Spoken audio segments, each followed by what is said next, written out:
Hello दोस्तों, स्वागत है हमारे तिवारी जी रोस्टर चैनल में। तो मस्ती में कट रही है ना जिंदगी, चलिए आपके मस्ती भरे जिंदगी में थोड़ी और मस्ती डालने की शुरू करते हैं सफर। और आज होली स्पेशल सॉन्ग पर मचाते हैं बकचोदी। बिना समय कमाए बहुत ही मजा आने वाला है। तिवारी लगा ले वीडियो, आइए देखते हैं बैठचंद मजा आएगा। जल्दी करो बे, ये भैया डांस ना कर रहे हैं। भैया को आ गया है मिर्गी। जल्दी 10 साल पुराना जुराब भैया को सुनाओ, नहीं तो भैया बेहोश हो जाएंगे और वीडियो शूट हो नहीं पाएगा। अरे जल्दी करो बे। नहीं गौरव सीजन में इंजन सीजन में गरम बा तो हर इंजन तो हमारा आ गया बा। हम बहुत बढ़िया रिपेयर है। तो हर 5 मिनट में इंजन ऐसा रिपेयर करब कि ठंडा जाई, बिल्कुल ही कूल कूल हवा फेंकी, बिल्कुल ही कूल कूल तू हमारा लगे आवा। अब समझी गए लो भैया लोग, हम कौना इंजन का बात करते और हम रिपेयर कौना चीज से करब। क्या सोच है रे तेरी, मानना पड़ेगा। लाइल बानी घोर के भागो जन छोड़ के जतारा बना ला गोरिया। लाइल बानी घोर के जतरा बना लाई गोरिया। ते ए नीलकमल भैया, अगर गोरिया के जतरा ने बनावे के मन होखे तू हमरा लगे आजा, तो हर जतरा हम अच्छा से बनाए। हमरा लगे एक पिचकारी बा, अपन पिचकारी, और तू तैसा घूम जाए पीछे मुंह। ऐसा जतरा बनाई कि तू पकड़ के अपन पिछवाड़ा भागी जाइबा। कैसी मान जाने बातें कर रहा लड़का, ये अश्लील है ये लोना। होली में चोली रंगवाला गोरिया। आवा होली में चोली रंग वाला गोरिया। ते ए नीलकमल भैया, ऐसा का बात है कि मतलब तुम गोरिया के चोलिए रंगवा। एक काम करा भैया, हमारा लड़ाऊ रंग देता तो बड़ा मजा आवत। कसम से सतरंगी सतरंगी लौकर और पक्का कहे तो गाना मरने में बहुत मजा है आवत।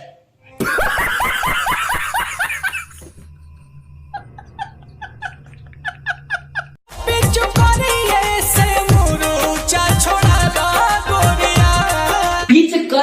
मुरझा छोड़ा ना गोरिया। ते ए नीलकमल भैया, हमारे पिचकारिये में जंग लग गई बा। अबरे पिचकारिये का हम कहा जंग छोड़ाई। एक काम करा, अपने गोरिया के तू हमारा लगे भेज दा। पहले हम अपने पिचकारिया के जंग छोड़ाई, ओकरे साथे साथे तोहरे गोरियों के पिचकारिया से हमारे जंग छूट जाई। कहतनी दिल से देहिया मुबिल से गिल करा वाला गोरिया।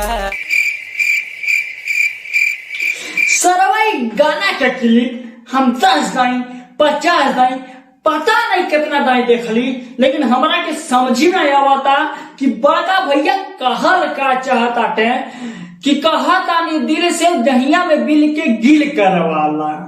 तो भैया दहिया के बिल के गिल करवाला। ओहो, आ गई समझ में। कहता है भैया अपने बिल में हमारा राम केरा लेला। तो ए बड़का भैया, तू अपने गोरिया के राम केरा ले दा, हमार राम केरा अपने गोरिया के बिल में जाए दाने। कोई सेंस है इस बात की? हमें बहुत लग रही थी उस टाइम। होली में चोली रंगवाला गोरिया। फिर से होली में चोली रंग वाला गोरिया। ते ए नीलकमल भैया, हमारा के लगता कि तोहरा के चोली रंगने में बहुत ज्यादा इंटरेस्ट बिया। तू चोली ना रंगे के पैबा अपने गोरिया के, एक चीज रंगे के पैबा उ खुला बा, बिल्कुल सतर्क बा। अब हम बताई का हमार लौड़ा। ये भगवान क्या जुल्म है। वीडियो केवल आप लोगों को हंसाने के लिए बनाया गया है, इसे सीरियसली मत ले, हंस के भूल जाइए। अगर वीडियो पसंद आया हो तो वीडियो को लाइक करिए, नहीं पसंद आया तो डिसलाइक करिए, लेकिन करिए जरूर। कमेंट बॉक्स में बताइए कैसा लगा वीडियो। अपने दोस्तों के पास भी शेयर करिए। तिवारी जी रोस्टर चैनल को सब्सक्राइब करके सपोर्ट करिए और घंटा को ऑल पर रखिए, जैसे मेरा न्यू वीडियो आए आप लोग को सबसे पहले पहुंचे। तो चलिए मिलते हैं नेक्स्ट किसी अगले वीडियो में। बोलिए जय बकचोदी। तब तक के लिए बाय बाय। By by.